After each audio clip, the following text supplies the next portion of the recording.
का करी लड़की के, कैसे चली एकर जिंदगी कुछ समझ में नहीं आवत।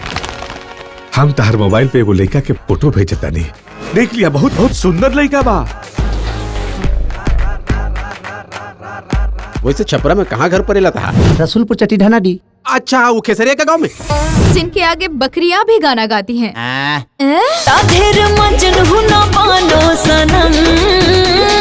मम्मी कसम एगो चुमा के बाद कुछ करब ना हम। मम्मी कसम एगो चुमा के बाद कुछ करब ना हम।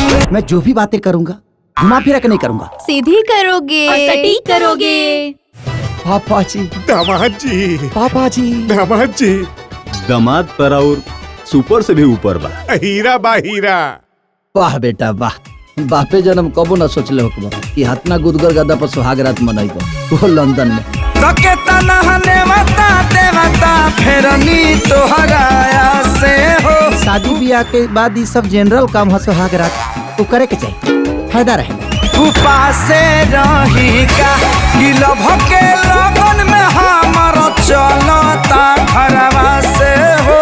उपासे रही का कुछ ना देखला है ना?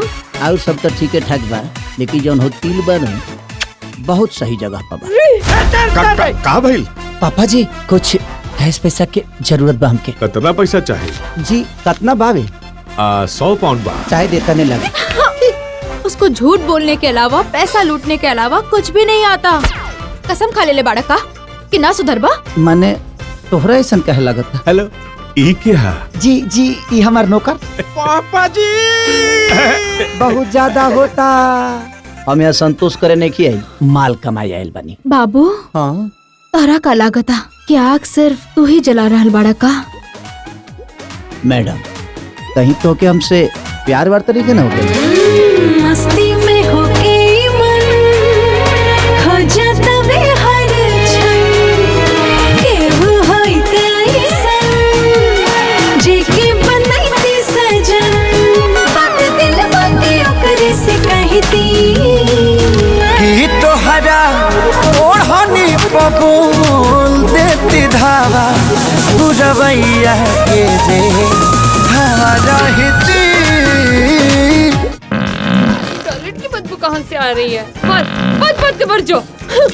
ये हमार प्रॉपर्टी के पेपर बा जे हम तोहरा और दामाद जी के नाम कर दिले बानी। बैंक अकाउंट से 5 लाख पाउंड के ट्रांसफर।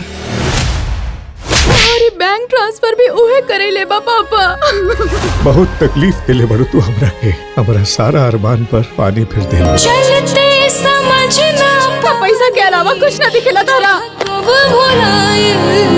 ऐसे मत करी चाचा जी, हमरा बहन के जिंदगी बर्बाद हो जाए। कहाँ लेके आई हाय जिंदगी। कहाँ लेके आई। 2 लाइन तो इंग्लिश में नहीं बोल सकत, अपनी औकात में रहा। हमरा के कुकुर खानी जा रही हो, हमरा दुख होला।